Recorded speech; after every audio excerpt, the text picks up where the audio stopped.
বুঝতে পারছিস তুই কারে বিয়ে করছিস? আমার একটা সুশীল ছেলে দরকার ছিল, তোরা পায়ে গেছি। এখন আমি জিরাম জিরাম বলবো, তুই সেরম সেরম করবি, ঠিক আছে? বুঝছি। পা ধরে সালাম করতে পারিস, মানা করবো না।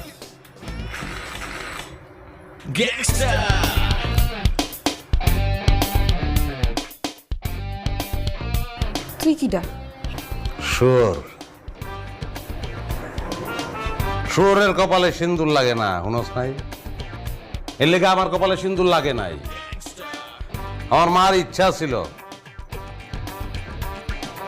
একটা সুন্দর নম্র ভদ্র সুশীল মেয়ারে আমি বিয়া করব। ইচ্ছাটা পূরণ করতে পারি নাই, আমার মায় মরে গেছে। আফসোস পেয়ে গেছিল ভিতরে। এর লেগে সুশীল নম্র ভদ্র